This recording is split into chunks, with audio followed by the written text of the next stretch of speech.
But obviously it's the storm in his soul, the struggle between independence and dependence. Yeah, I think Ayn Rand uses imagery brilliantly here. For instance, several points. I mentioned this earlier in the class, but it bears repetition.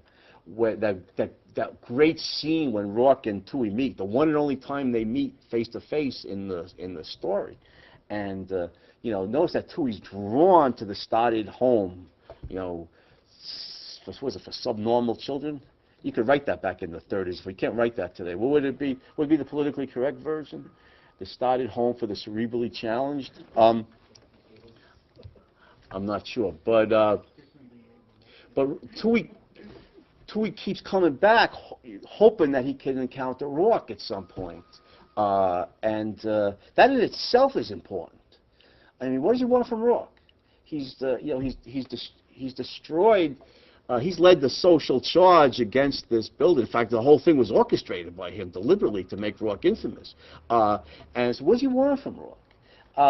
He says to him, "You, Mr. Roark, who know the meaning of shapes, what does this look like to you? A senseless mess? It is a pointless mess." And Roark says something like, "I see no point in discussing it."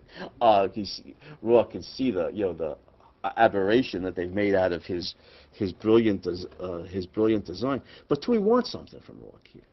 Some type of recognition, even if it's just anger or angry rejection, because Toohey lives only in the recognition of other people. He requires society. He doesn't have any independent existence. He lives only in other people's response to him, even if it's just an angry, scornful dismissal. He wants some kind of response from Roark. That's why he asks him, "Mr. Roark, there's nobody here. There's nobody here to hear what you have to say. There's just you and I. Just tell me, in any terms you want." He says, "What do you think of me?" And Roark's response is crushing. He says, "I don't think of you." And first of all, understand that's not bravado on Roark's part. Telling him, "Why don't you kiss off?" That's just a simple, brutal, honest truth. Like he said to Dominique when Dominique asked him what he thought of Toohey. He said, "Good God, Dominique, why would anybody think of Toohey?" He doesn't even want to think of the dean, who's a relative piker compared to Toohey, because he comes out of the dean's office, think, "I got to understand the dean." And he sees the sun shining on a rock. He forgets the dean because he's thinking about what he could build. You see his independence, his primary orientation to existence, not to other men. Anyway, the point I wanted to make here was the imagery. Toohey looks off, they're up on Riverside Drive, right? He looks off down, the hill, and he sees the rocks and the river and the trees. And then Ayn Rand says, "That's what he's looking at." And then Roark asks him, he says, "What did you want to say to me?" And Toohey sighs. He says, "Nothing." And he walks away. Because Toohey knows, at some level he recognizes, however much he might evade this truth, there's a reason why Ayn Rand has him looking at the rocks and the river and the trees, because this is the nature that Roark can master, that Roark can deal with. And Toohey recognizes at some level in this scene, Roark doesn't need me. He had no need of me whatsoever. No, I don't exist in him, for him, about him. I can't have any impact on him. I think Toohey recognizes at some level, Toohey recognizes in this scene that his attempt to destroy Roark is hopeless, that he's doomed to lose this battle. And the imagery just, supplements that. Jenny? I have a stylistic question. In my English class traditionally, in most English classes, I think, the approach to literature is that its quality increases with the obscurity and complexity, that you have something that's completely inscrutable and then you have to try and fish out some sort of meaning whether it's there or not, and that makes the work great. The Fountainhead is very clear and direct. It's lacking in contortions and convolutions and symbolism and strange allegories. So is that what is considered great writing in your opinion, or in Ayn Rand's opinion, that the clarity of purpose, or does it still assign some sort of value to these little stylistic frills? That's a good literary question. Is literary greatness achieved by directness and clarity, as Ayn Rand has done in The Fountainhead, or is it achieved by obfuscation and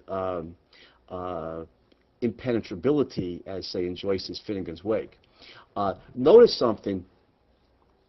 amongst most, I would argue Ayn Rand is the greatest novelist of history, which is gives you part of my answer right there. But Ayn Rand is certainly not recognized by the literary establishment. You know, she's not recognized by the English professors, by the English teachers generally, and by the literary critics.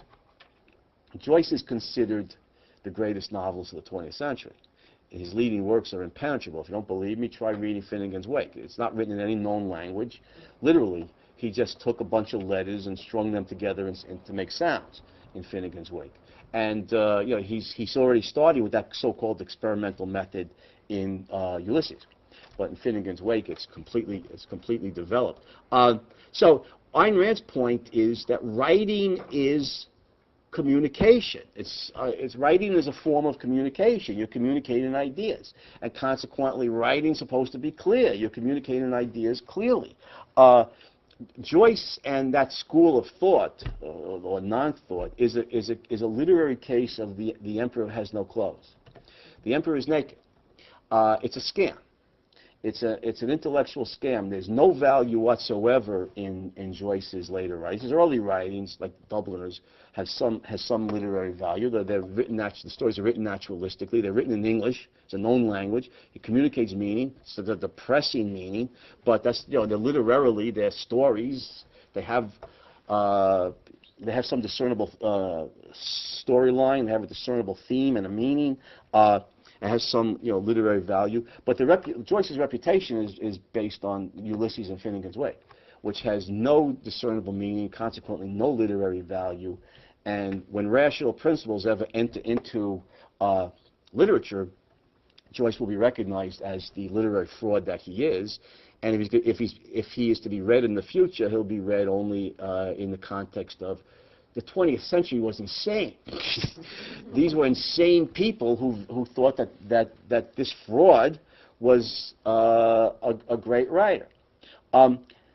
So the very clarity of the Fountainhead is of great literary achievement. Ayn Rand achieves that clarity by dramatizing her theme. She shows it in action, not by obscure symbols that only, you know, some scholars can try and figure out, and then very subjectively just make up whatever they think is, and then preach it to their students, thereby creating, you know, an industry, creating a job for themselves. There is no meaning in Finnegan's Wake. No, it's not written in any known language. It's impossible.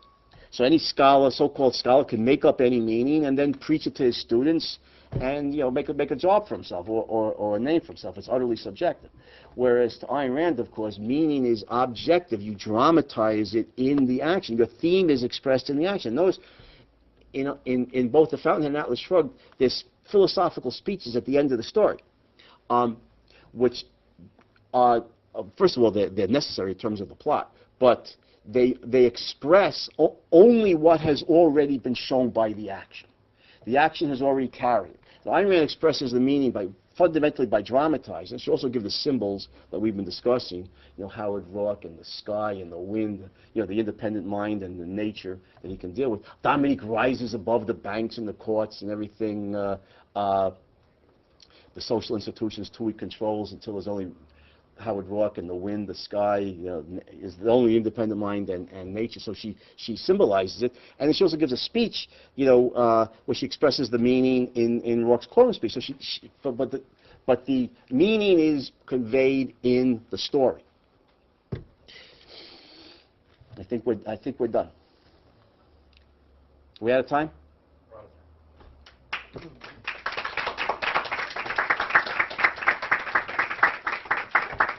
All right. Thank you.